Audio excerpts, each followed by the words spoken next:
I decided to surprise my wife at her job as a charge nurse. At the nurse's station, there was a secretary who said something that made my blood run cold. When I told her I was here for my wife, Dorothy Harold, she smiled and said, "Oh, her husband just left." She gestured toward the elevator, where a tall man in hospital administration blues was greeting staff like he owned the place. They called him M. So I decided to play along. "I'm glad to have you here. Follow my story until the end and comment the city you're watching from so I can see how far my story has reached." I never thought bringing a bag of beignets would destroy everything I believed about my 27-year marriage. My name is Tony Harold. I'm 64 years old, and until that Tuesday afternoon at Mississippi General Hospital, I thought I knew my wife Dorothy better than anyone in the world. It started as such an innocent idea.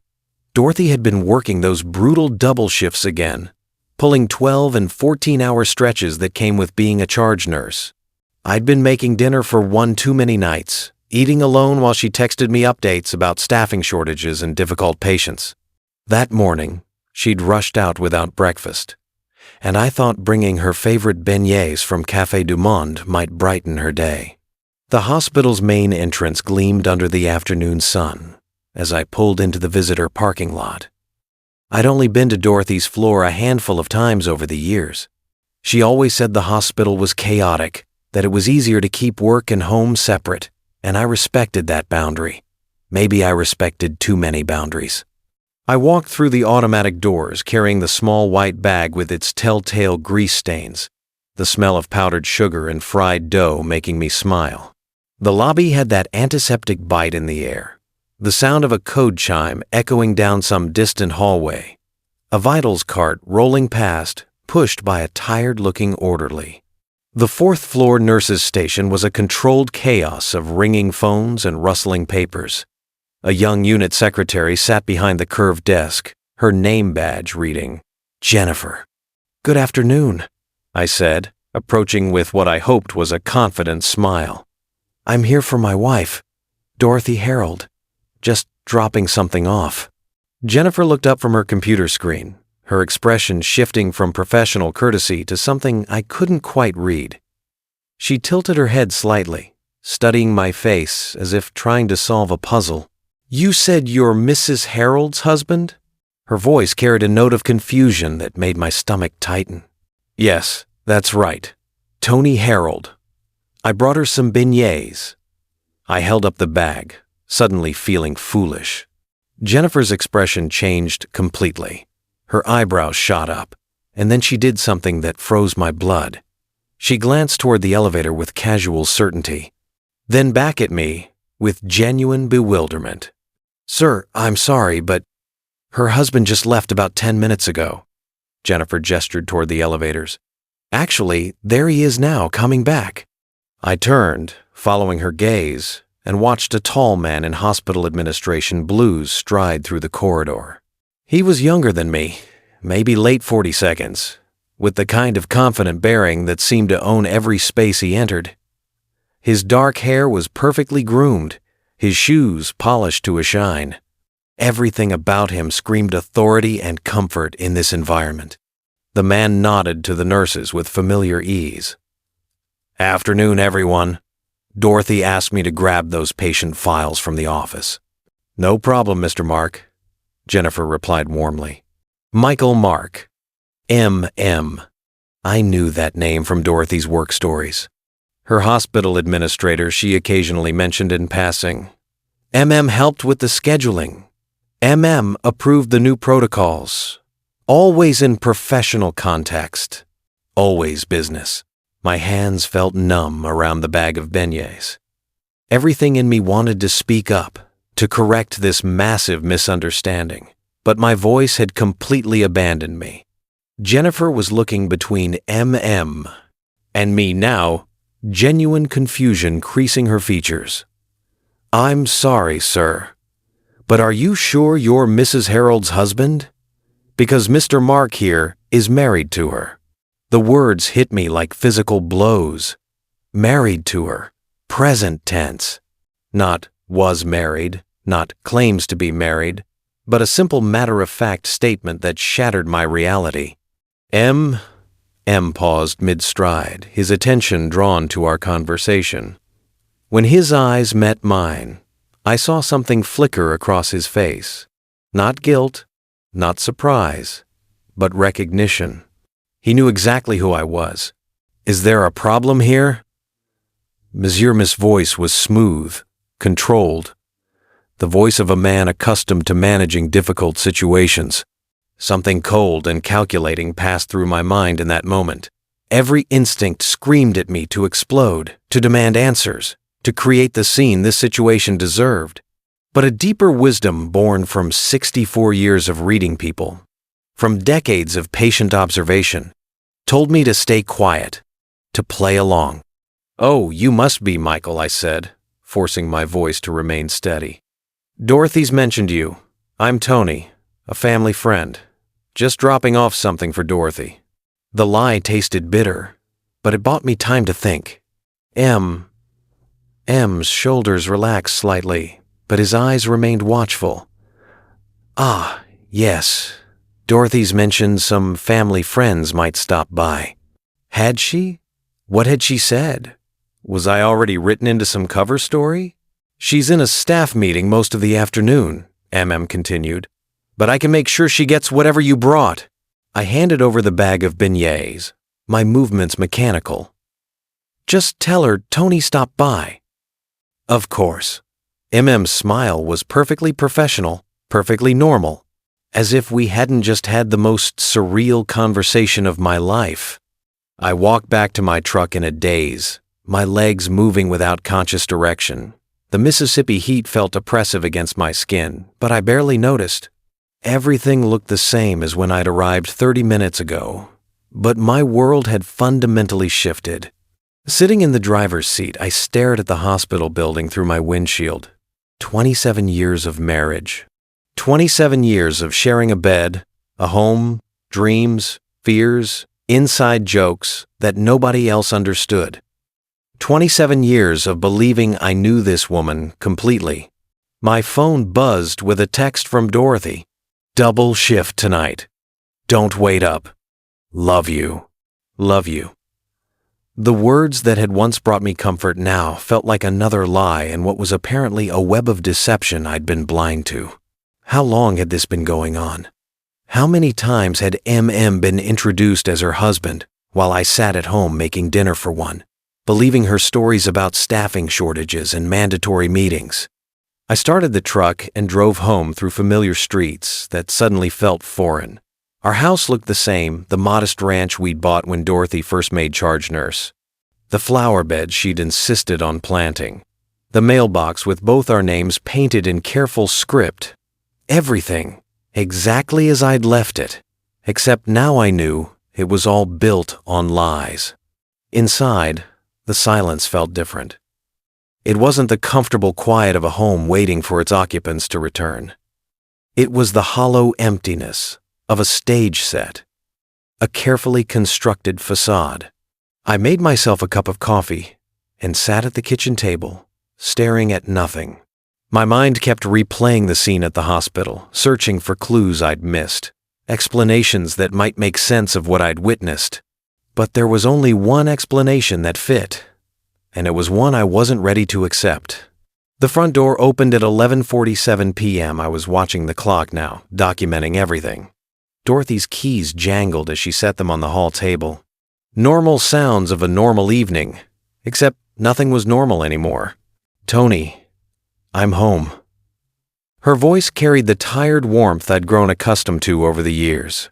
She appeared in the kitchen doorway, still in her scrubs, her graying hair pulled back in the practical bun she always wore for work. "You're still up?" "Couldn't sleep," I said, studying her face for any sign of deception, any hint that she knew about my visit to her floor. There was nothing. Her expression was exactly what it had always been, tired, distracted, but genuinely glad to see me. "I brought you beignets today," I said carefully. "To the hospital." Dorothy paused in the middle of reaching for a glass. For just a fraction of a second, something shifted in her expression. Then she smiled. You did. I didn't get any beignets. I gave them to MM to pass along. Michael Mark? Another pause, so brief I might have imagined it. Oh, Michael mentioned someone stopped by. I had back-to-back meetings all afternoon, so I probably missed it. She moved to the sink, her back to me. That was sweet of you to think of me. I watched her pour herself water, noting how her hands remained perfectly steady.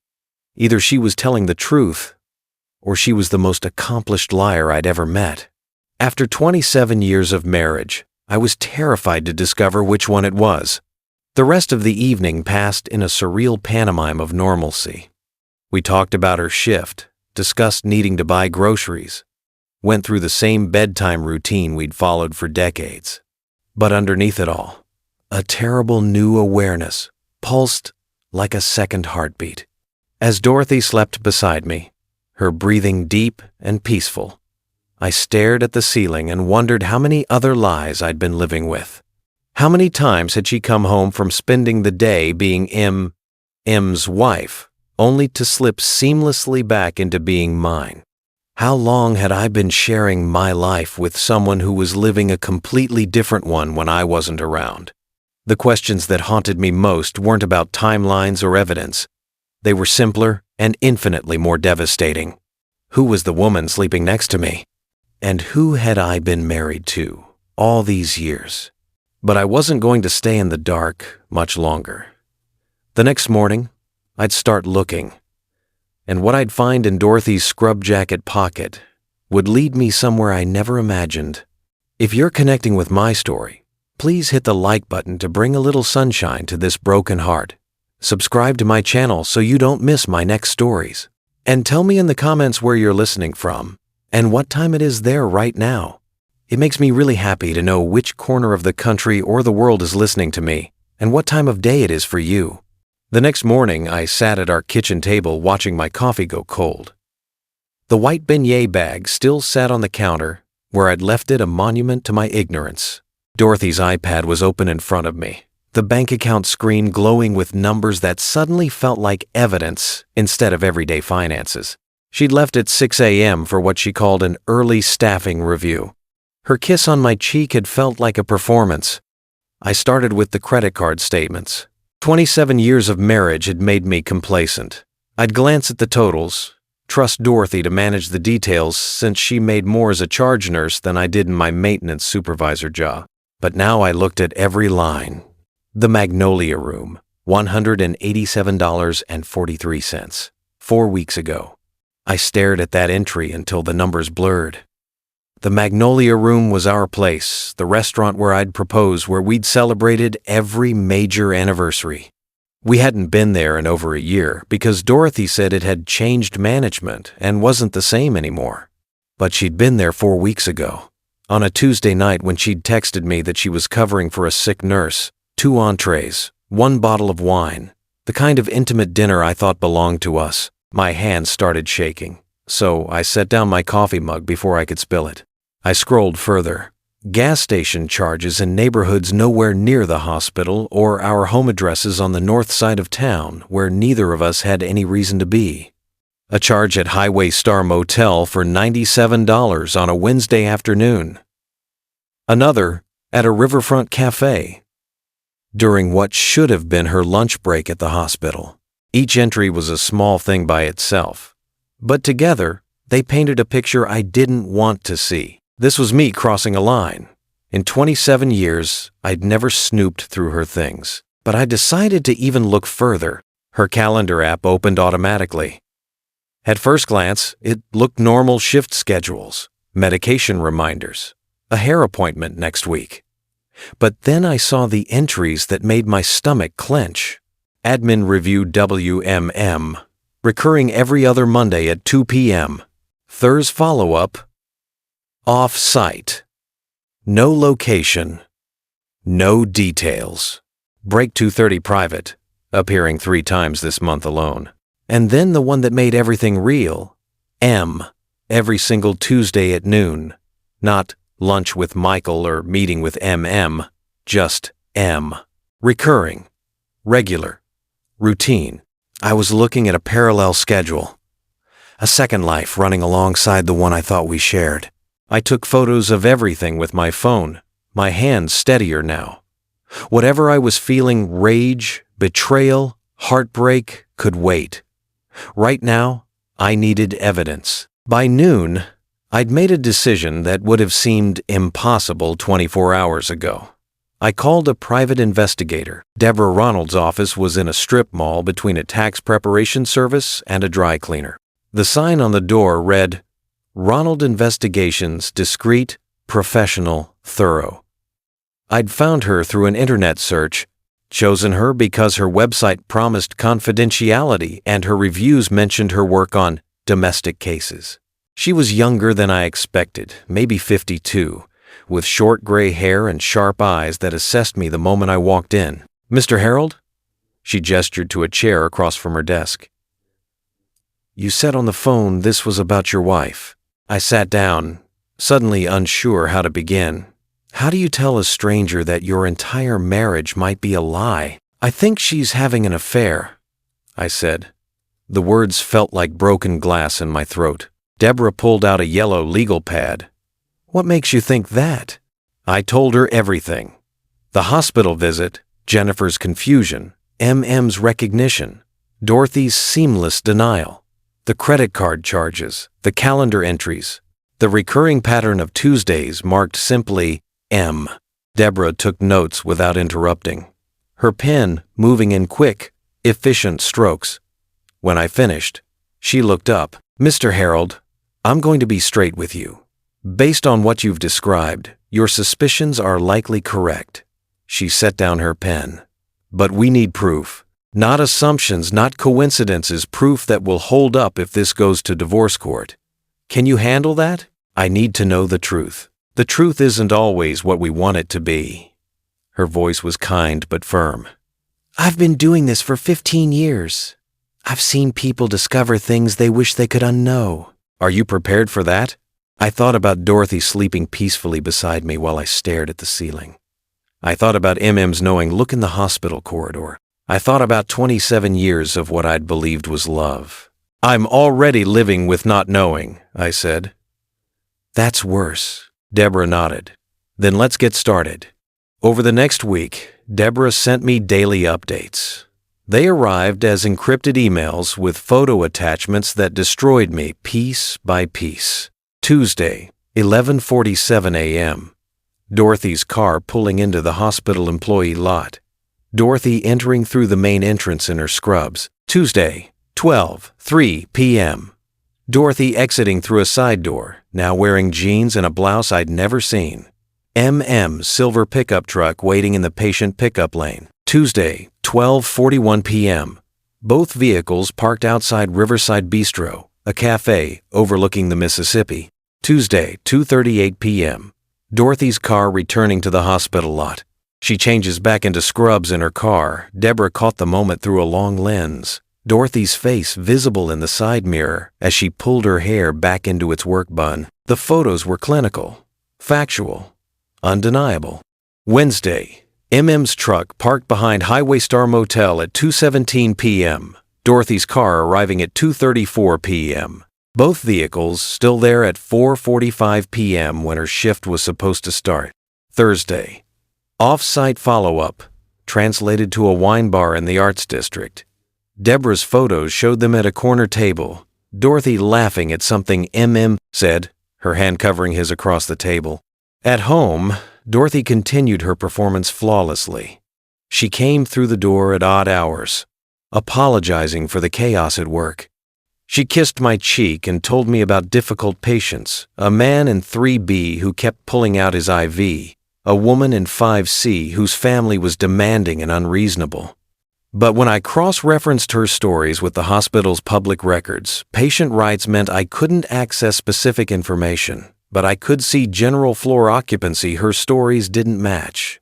There was no patient in 3B that week. 5C had been empty for renovations. She was even lying about her lies. One night, she came home at 11:30 with her hair freshly styled, and that particular calmness that comes after hours away from stress. She smelled faintly of cologne. That wasn't mine. Rough shift? I asked from the couch. Exhausting. She dropped her bag by the door.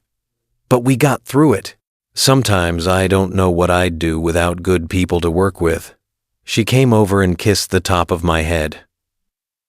Michael really stepped up today with the administration side.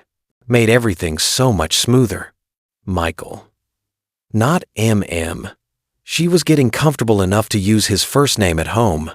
That's good, I said, watching her face.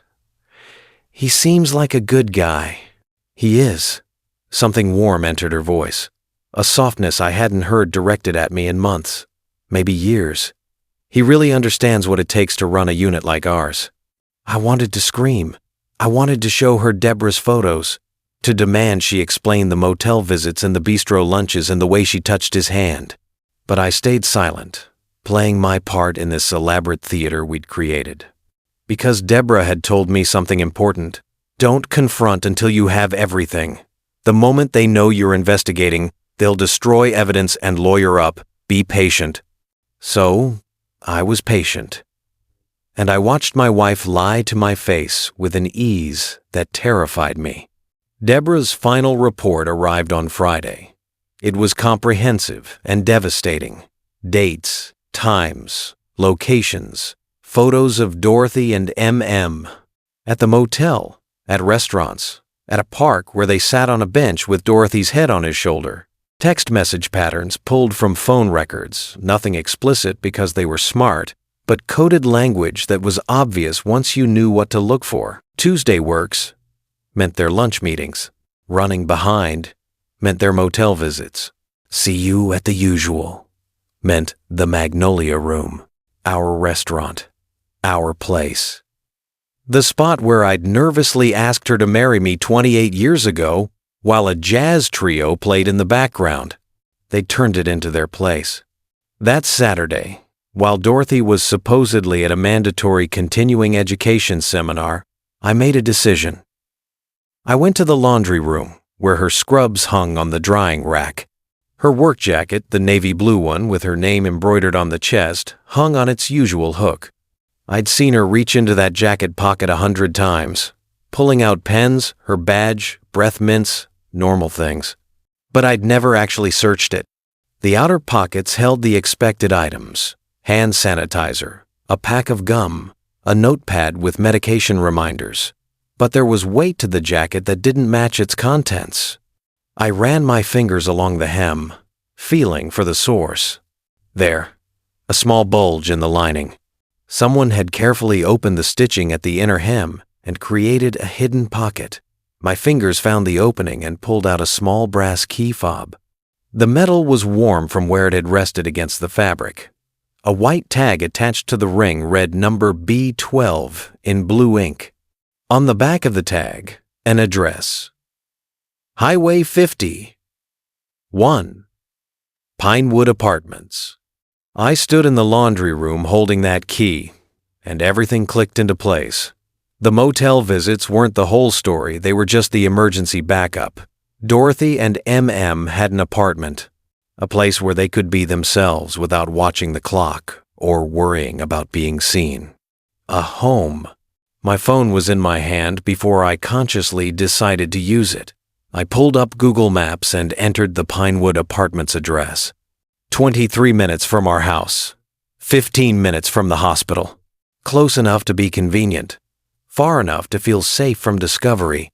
I took a photo of the key and the tag, then carefully replaced it in the hidden pocket, stitching the hem closed the way Dorothy had left it. She couldn't know I'd found it. Not yet. Back in the kitchen, I wrote the address on a yellow sticky note and placed it in my wallet behind my driver's license. Then I sat at the table and stared at that note until the numbers blurred. Apartment B12 on Highway 51. That's where Dorothy went when she wasn't being my wife. That's where she kept the life she'd built without me. And tomorrow, while she was at work, I was going to use that key and see exactly what kind of future she'd been planning. A future that clearly didn't include me. And if you're still with me, you're one of the real ones. Do me a favor, click on the subscribe button. Drop a like so others going through this can find it too. Let me know in the comments what you would have done differently if you were in my shoes. Sunday afternoon, I sat in my truck outside Pinewood Apartments, the brass key fob heavy in my palm. The late sun beat down on the asphalt, creating waves of heat that made the building shimmer like a mirage. Cicadas screamed from the oak trees lining the parking lot. The sound felt appropriate, nature's alarm system warning me I was about to cross a threshold I couldn't uncross. Dorothy was at the hospital. A real shift this time. I'd verified it through the staff directory's public schedule. She wouldn't be home until after midnight. I had hours, more than enough time to see what kind of life she'd built in apartment B12. The question was whether I was the kind of man who opened doors he wasn't invited through. Who violated boundaries, even when those boundaries protected lies. I looked at the key again. The metal had warmed in my hand, conforming to my grip. Yes, I was that kind of man now. The key turned smoothly in the lock, like it had been used hundreds of times before. The door opened onto a small entryway, and the first thing that hit me was the smell Dorothy's lotion, the lavender one she'd used for years, the scent that meant home and comfort and safety. Except this wasn't my home.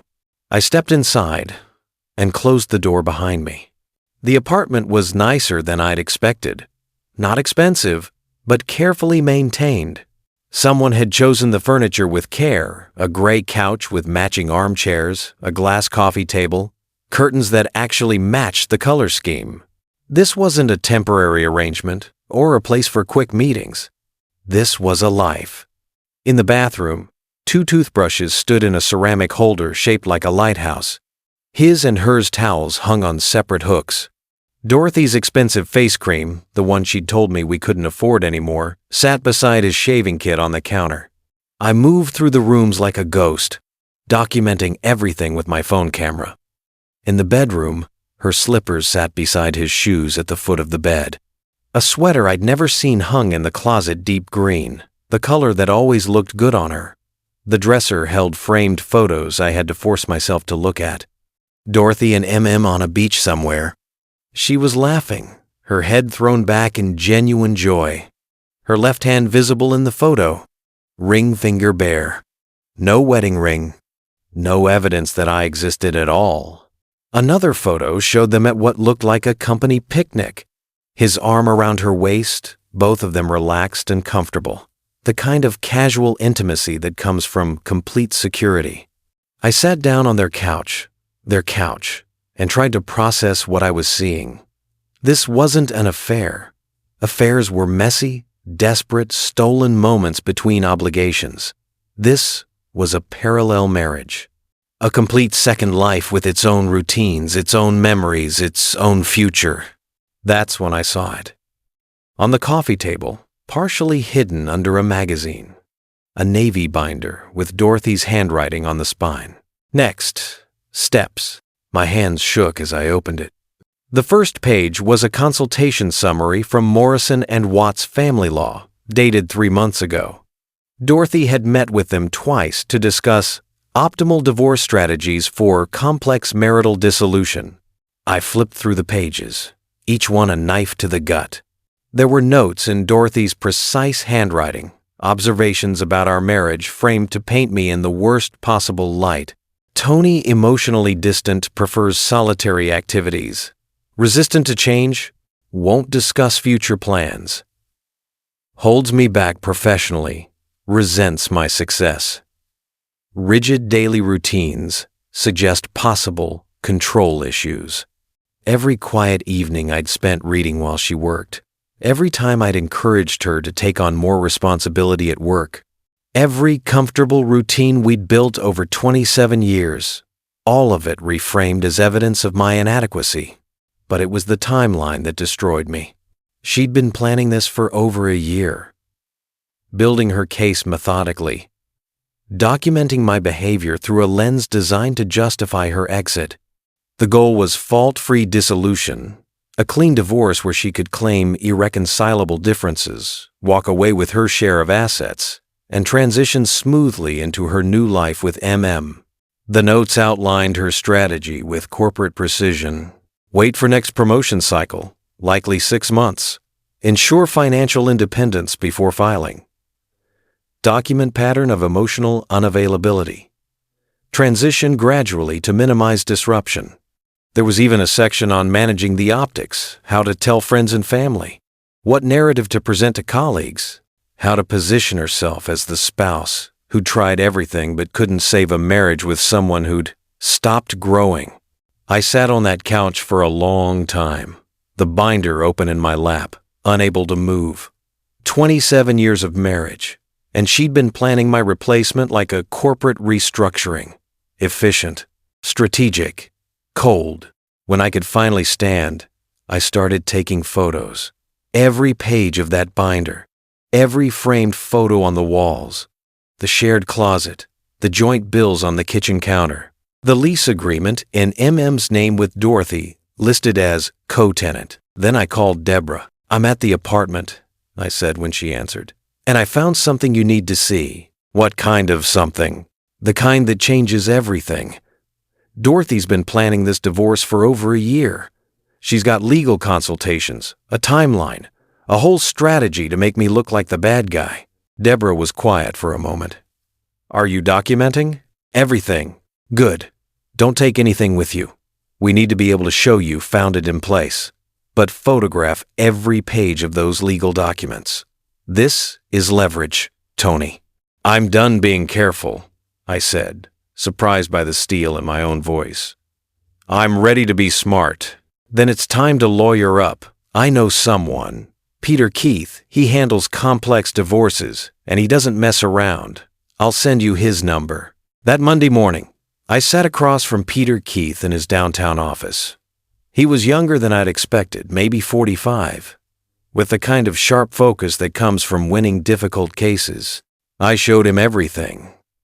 Deborah's surveillance photos, the credit card statements, the calendar entries, and finally, the photos from apartment B12, including every page of Dorothy's divorce planning binder. Peter studied each image carefully, making notes on his tablet. When he finished, he looked up with an expression I couldn't quite read. "Mr. Harold, your wife has been very thorough, but she made one critical mistake." "What's that?" "She assumed you'd never find out before she was ready. The moment you discovered her plan, the power dynamic shifted completely." He pulled up a document on his computer. "Here's what we're going to do." Over the next hour, Peter outlined a strategy that was both simple and devastating. First, we'd preserve all evidence. The key fob, the photos, the documentation, everything secured and backed up in multiple locations. Second, we'd establish my financial contributions to the marriage. Peter had already started pulling records that showed how our joint finances worked. Dorothy made more as a charge nurse, but I'd been contributing proportionally more to our shared expenses. More importantly, our joint savings account, the one I'd assumed was for our future, had been steadily drained to pay for the apartment. "She's been using marital assets to fund an affair," Peter said flatly. "That's dissipation of marital property. It significantly impacts how a judge views asset division. Third, and most importantly, we wouldn't tip Dorothy off. Not yet. She thinks she controls the timeline," Peter explained. "She thinks she'll file when she's ready, on her terms, with her narrative already in place. We're going to let her keep thinking that while we secure leverage." "What kind of leverage?" Peter leaned back in his chair. "Deborah's going to dig deeper into the professional side.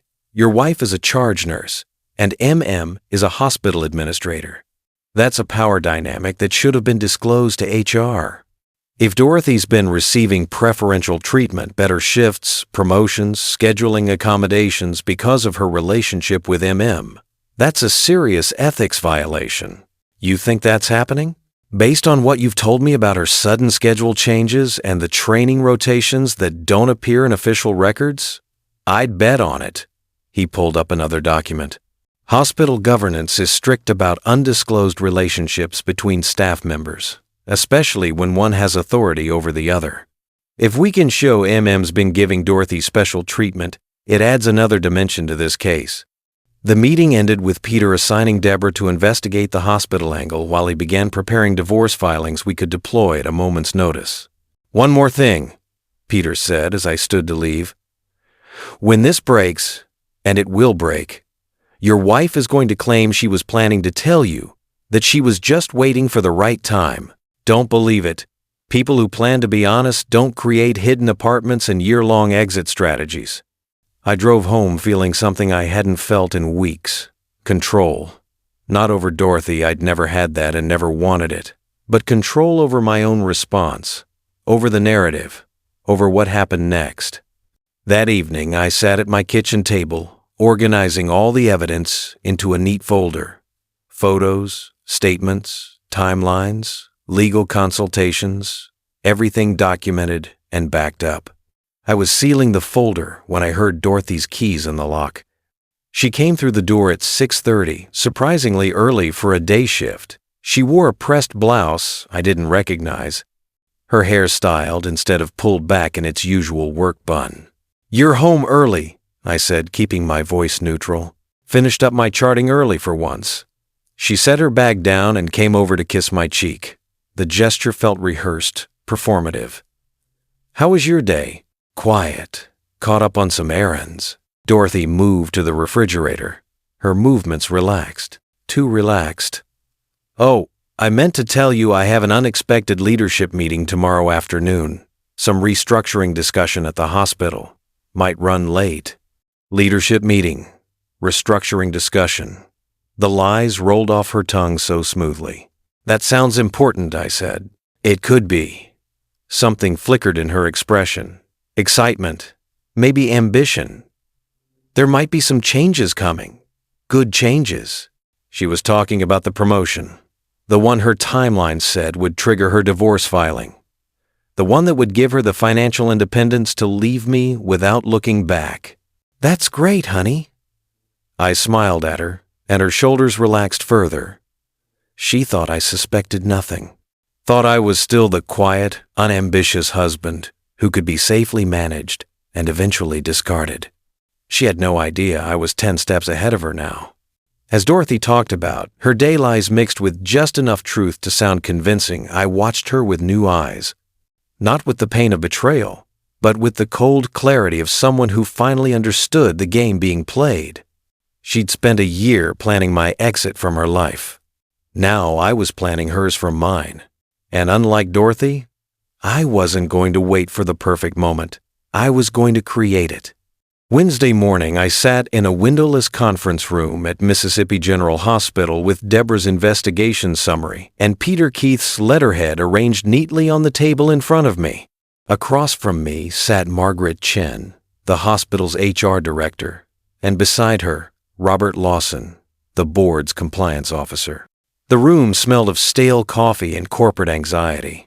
"Mr. Harold, thank you for bringing this to our attention," Margaret said, her pen poised over a legal pad.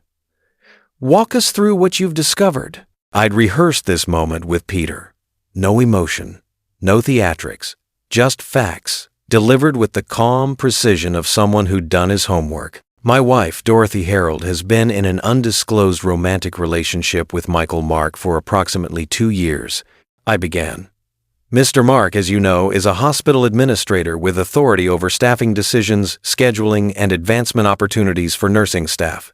I slid the first document across the table, Deborah's surveillance photos showing Dorothy and MM entering and exiting the apartment, the motel, the restaurants.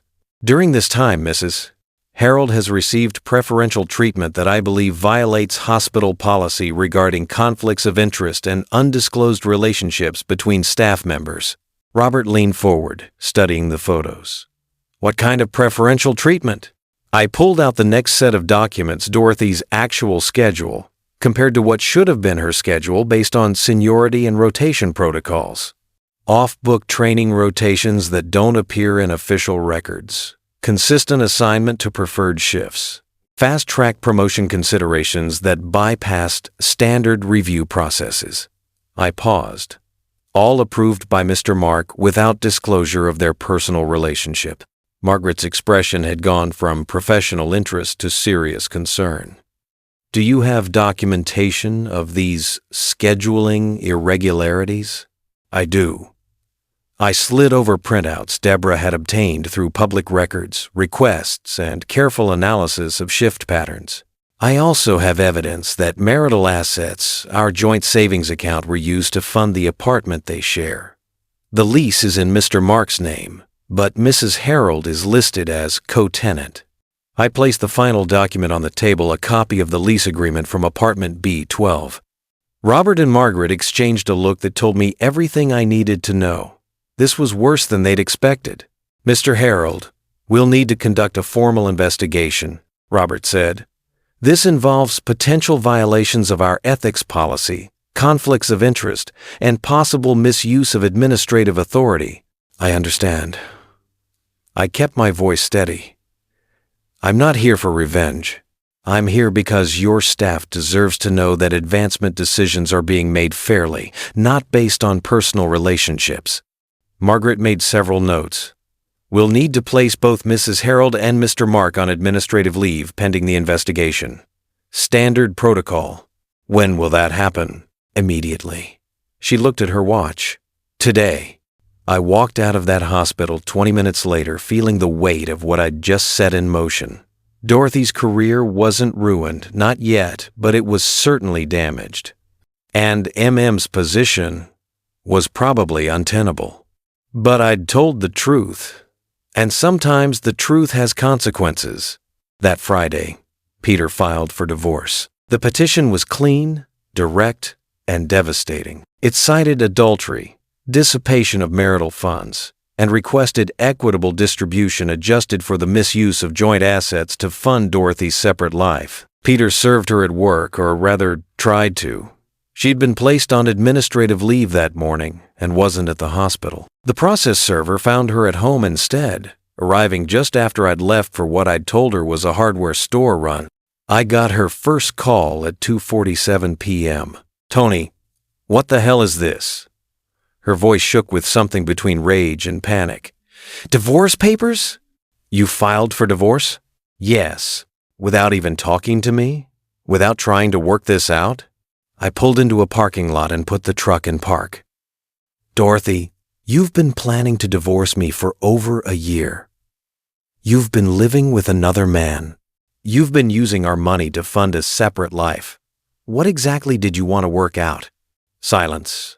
Then, how did you... She stopped herself. How did I know? I found the apartment. I found your planning binder.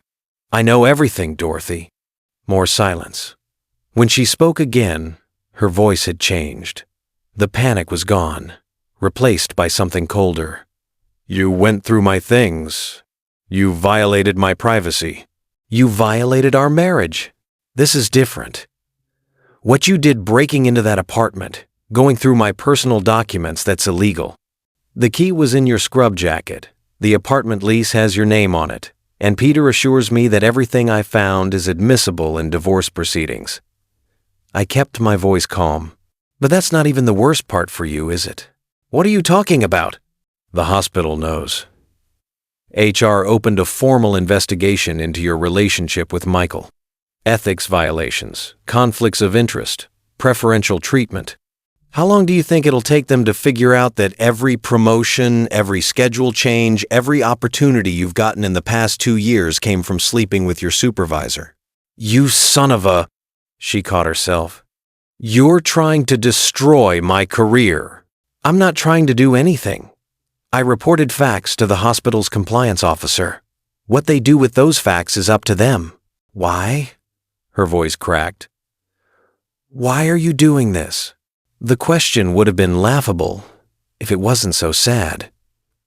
Because you spent a year planning to make me look like an emotionally distant, controlling husband so you could justify leaving me.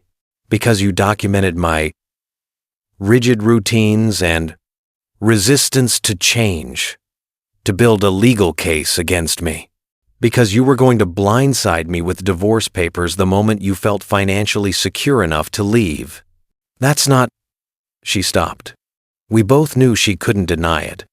"I just filed first," I said, "with the truth instead of the story you were going to tell." She hung up without another word. Over the next few days, Dorothy called 17 times. I didn't answer. She sent texts ranging from apologetic to threatening to pleading. I saved them all and forwarded them to Peter. Then the calls stopped. On Tuesday, Peter called me. "Margaret Chen from the hospital just reached out. They've scheduled formal interviews with both Dorothy and Michael for next week. Separate sessions. They're taking this seriously. What happens if they find violations? Best case for them? Formal reprimands, ethics training, and removal from any supervisory relationship. Worst case? Termination for Michael, suspension or demotion for Dorothy." He paused. Either way, her career trajectory just took a major hit. "And the divorce?" Dorothy's lawyer reached out. "They want to negotiate. I think once she saw what we have, the documented affair, the financial misappropriation, the professional ethics violations, she realized a trial wouldn't go well for her." "What are they offering?" "Equitable split, with some concessions on your side regarding the apartment expenses. She keeps her retirement accounts. You keep the house. No spousal support from either party." Peter's tone suggested he thought it was reasonable. "It's fair, Tony. Maybe even generous considering what we have on her. I want it in writing that she admits to the affair and the apartment." "Already requested." Her lawyer balked, but I told them we'd be happy to present all our evidence in open court if they preferred. That Saturday morning, I stood in my driveway in the early light, listening to an ambulance siren wail past on the highway. It was the same sound I'd heard hundreds of times over the years, the sound that meant Dorothy was needed, that her work was important, that lives depended on her skill and dedication. For 27 years, I'd taken pride in that sound. It represented her purpose, her calling, her value to the world. Now, it just represented distance. The space between who I'd thought she was and who she'd actually been. My phone buzzed. A text from Peter. "Dorothy signed the agreement. We're done with negotiations. Finalization in 60 days. 60 days until our marriage was legally over. Less time than it had taken her to plan her exit strategy." I was about to go inside when I saw the mail truck approaching. The carrier handed me a thick envelope with the hospital's return address. Inside was a formal letter from the Office of Compliance and Ethics. "Dear Mr. Harold, this letter confirms that Mississippi General Hospital has concluded its preliminary review of the matters you brought to our attention regarding staff conduct and policy compliance. Following interviews with relevant parties and examination of scheduling records, employment files, and administrative decisions from the past 24 months, we have determined that further formal proceedings are warranted. A disciplinary hearing has been scheduled for Dorothy Harold, RN, on November 18th to address potential violations of our Ethics Policy Section 4, 2 Undisclosed Relationships, and Section 6, 1 Conflicts of Interest. A separate determination regarding Michael Mark's administrative status will be conducted independently. We appreciate your willingness to bring these matters forward. Hospital policy requires that all staff relationships that create actual or perceived conflicts of interest be disclosed to Human Resources immediately. Failure to do so undermines the integrity of our institution and the trust our patients place in us. Sincerely, Robert Lawson, Compliance Officer. I read the letter twice, then folded it carefully and placed it back in the envelope. Dorothy's unexpected leadership meeting had turned into a disciplinary hearing. Her careful promotion timeline had collided with an ethics investigation. The future she'd been planning, the one where she smoothly transitioned from one life to another with her professional reputation intact, was falling apart. And I felt nothing. Not satisfaction, not revenge, not even the vindication I'd expected. Just a quiet recognition that actions have consequences, and secrets eventually surface. And sometimes the person who thinks they're 10 steps ahead is actually standing on the edge of a cliff they didn't see coming. Inside, I made coffee and sat at the kitchen table, the same table where Dorothy had lied to me about beignets and double shifts and late meetings. The same table where she'd perfected her performance while planning my replacement. My phone rang.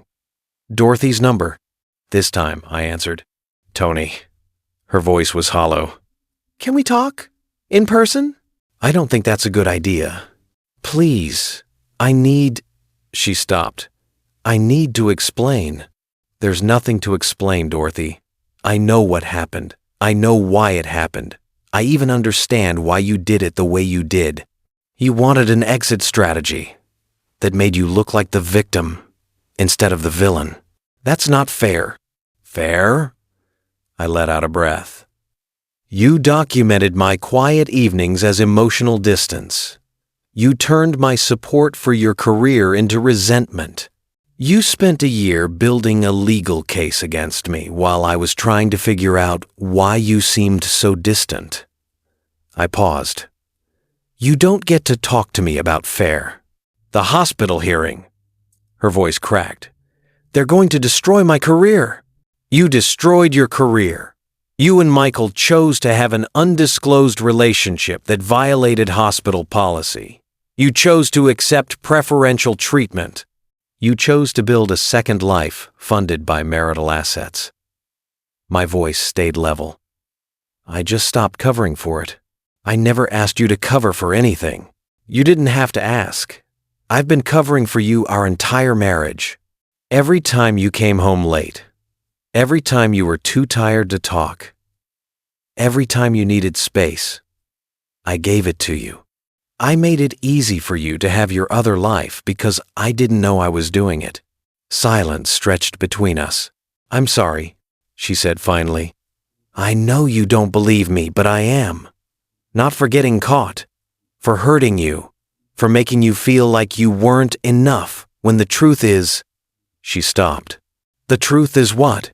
The truth is I stopped being someone who deserved you a long time ago. After she hung up, I sat with those words for a long time. They didn't change anything. They didn't undo the lies or the betrayal or the years she'd spent planning my replacement. But they were the first honest thing Dorothy had said to me in months. Maybe years? Outside, another ambulance siren wailed past, going somewhere urgent, carrying someone who needed help. The sound faded into the distance, and I realized I wasn't sad to hear it go. 3 months later, I received a call from Peter Keith. It's official, he said. The hospital concluded its investigation. Michael Mark resigned effective immediately. Dorothy received a formal suspension unpaid, 3 months, and she's been removed from advancement consideration for 2 years. She keeps her license and her base position, but the charge nurse role is gone. I was standing in the kitchen of my new apartment when he called. A modest, one-bedroom place on the quieter side of town. Nothing like the house Dorothy and I had shared, but it was mine. Every piece of furniture, every dish, every towel, I'd chosen it all myself. And the divorce? I asked. Finalized yesterday. The judge signed off on everything. It's done, Tony. Done. 27 years of marriage ended with a signature on legal documents and the division of assets we'd accumulated together. The house sold faster than expected. Neither of us wanted to live with those ghosts. Dorothy got her retirement accounts, minus the offset for what she'd spent on apartment B12. I kept my truck, my tools, and enough from the house sale to start over. Fair, Peter had called it. I called it closure. That afternoon, I drove to Deborah Ronald's office one last time. She was waiting with a manila envelope containing the final case file. Everything's in here, she said, sliding it across her desk. Photos, surveillance logs, financial records. You probably won't need it now that everything's settled, but it's yours if you ever do. I opened the envelope and found the brass key fob sitting on top of the documents. The key to apartment B12, tagged with that address on Highway 51. I thought you might want this back, Deborah said. Case is closed. I picked up the key, feeling its weight one last time. This small piece of metal had unlocked a door I'd never wanted to open. But once I'd seen what was inside, everything else had followed with an inevitability that felt almost mechanical. "Actually," I said, "I don't want it. Can you dispose of it for me?" Deborah nodded and took the key. "I'll make sure it's gone." When I left her office that day, I felt lighter.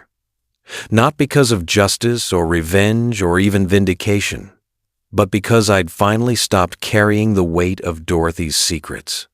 Apartment B12 on Highway 51 went dark sometime in February. I heard through a mutual acquaintance that Dorothy had moved to a smaller place, closer to the hospital, downsized from the charge nurse salary she'd lost. Michael Mark had taken a position in Baton Rouge administration at a smaller facility, a significant step down from where he'd been. Their grand future together had apparently dissolved under the pressure of consequences. Turns out building a relationship on deception doesn't create a strong foundation when the truth comes out. I didn't follow the details. It wasn't my story anymore. My new apartment had a small balcony that overlooked a courtyard with oak trees.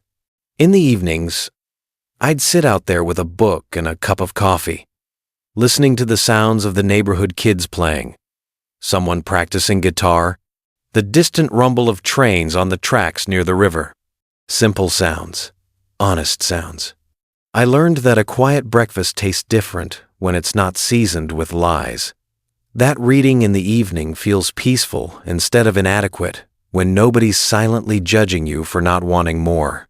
That a modest life, lived truthfully, beats a comfortable life, built on deception every single time. In April, Dorothy called. I almost didn't answer. We'd had no contact since the divorce was finalized, and I'd built a routine that didn't include her voice or her presence or the weight of her choices. But curiosity won. "Tony." She sounded tired. Older, somehow. "I know I probably shouldn't call, but I wanted to. I needed to apologize. Really apologize, not like last time." I said nothing, waiting. "The hospital hearing finished last week. They're letting me keep my nursing license, but I'm back on the floor. Regular rotation, no leadership role." She laughed, but it was hollow. "Turns out, when you violate ethics policies, people remember." "I'm sorry to hear that. Are you?" She didn't sound accusatory, just genuinely curious. "Yes. I never wanted to destroy your career, Dorothy. I just wanted the truth." "I know." A pause. "Michael and I broke up. About 6 weeks after everything fell apart. Turns out our great love couldn't survive reality. Funny how that works." I didn't say anything. There was nothing to say. "I've been thinking a lot about us," she continued. "About what went wrong. And I keep coming back to the same question, what if I'd just talked to you? What if I'd said, 'Tony, I'm restless. I feel like we've stopped growing. I need something different.' What if we'd had that conversation like adults?" "Then maybe we could have worked on it," I said. "Or maybe we still would have divorced, but at least it would have been honest. Would you have changed? If I'd asked you to be more ambitious, more social, more whatever it was I thought I needed?" The question hung in the air between us. A year ago, I might have said yes. I might have believed that love meant reshaping yourself to fit someone else's vision of who you should be. Now I knew better. "Probably not," I said. "Because the problem wasn't that you were restless or that I was content. The problem was the secrecy, the rewriting of our history to justify your exit plan. You didn't need me to be different, Dorothy. You needed permission to want something else, and you could have just asked for it. Instead, I built a case against you." "Yes." Another long pause. I could hear traffic in the background on her end, the sounds of a city moving on with its evening. "I don't expect forgiveness," she said finally. "I don't even know if I deserve it, but I wanted you to know that you were right. About all of it. I stopped being someone who deserved you a long time ago. I hope you find whatever it is you're looking for," I said, and I meant it. "I hope you find it honestly, next time." "What about you? Have you found it? I looked around my small apartment. The book on my coffee table. The mug from this morning still in the sink. The simple, uncomplicated space I'd created for myself. Yeah, I said. I think I have. After we hung up, I didn't call her back. I didn't seek updates or ask mutual friends how she was doing. I wished her well in the abstract way you wish well for everyone, hoping for the best, but not needing to be part of the story. I was done being a supporting character in someone else's drama. Summer came, and with it, a new rhythm. I picked up some freelance maintenance work that let me set my own schedule. Made friends with my neighbors, real friends, who knew me as Tony, not as half of Tony and Dorothy. Started going to a different diner for breakfast on Sundays, one where nobody knew my history or my ex-wife's name. One evening in late June, I sat on my balcony as the sun set behind the oak trees. The air was thick with the promise of rain, that particular heavy stillness that comes before a Mississippi thunderstorm. A train horn sounded in the distance, long and lonely and somehow comforting. I'd brought a book outside, but I hadn't opened it. I was just sitting, watching the light change, listening to the world settle into evening. I wasn't lonely, and that realization that I could be alone without being lonely felt like the final piece of something clicking into place. For 27 years, I'd defined myself in relation to Dorothy, Tony the husband, Tony who supported her career, Tony who waited patiently while she worked late and built her own life, Tony who made space for her ambitions even when it meant shrinking his own world.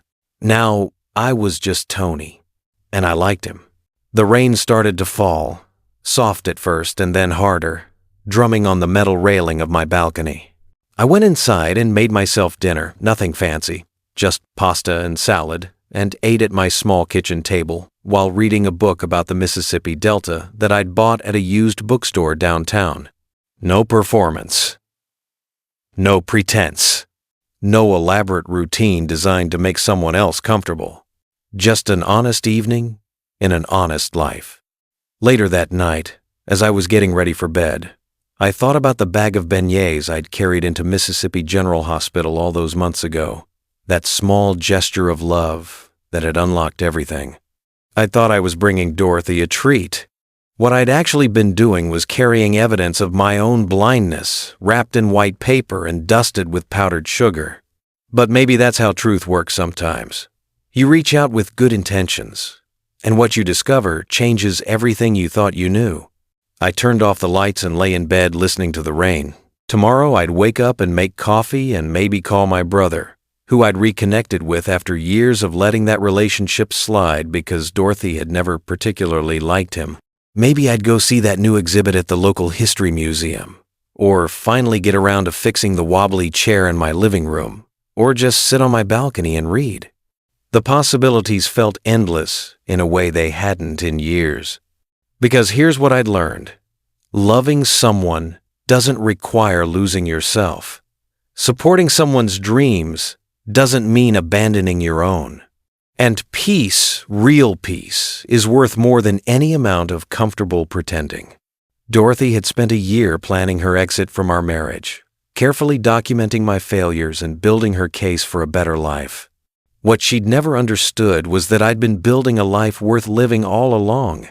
She'd just been too busy looking elsewhere to see it. Now that life was truly mine, no secrets, no deceptions, no hidden calendars or coded messages or brass keys to apartments that shouldn't exist. Just the quiet truth of a man who'd survived betrayal and come out the other side, not bitter, but free. The rain continued through the night, washing the streets clean, and I slept better than I had in months, maybe years. If you've made it this far in my story, thank you for walking this road with me. Hit that subscribe button and turn on notifications so you don't miss my next story. Drop a like if this resonated with you, and let me know in the comments what's your city and what time is it there. I love knowing where my story has reached. And remember, you deserve a love that doesn't require you to disappear. Peace is better than pretending, always.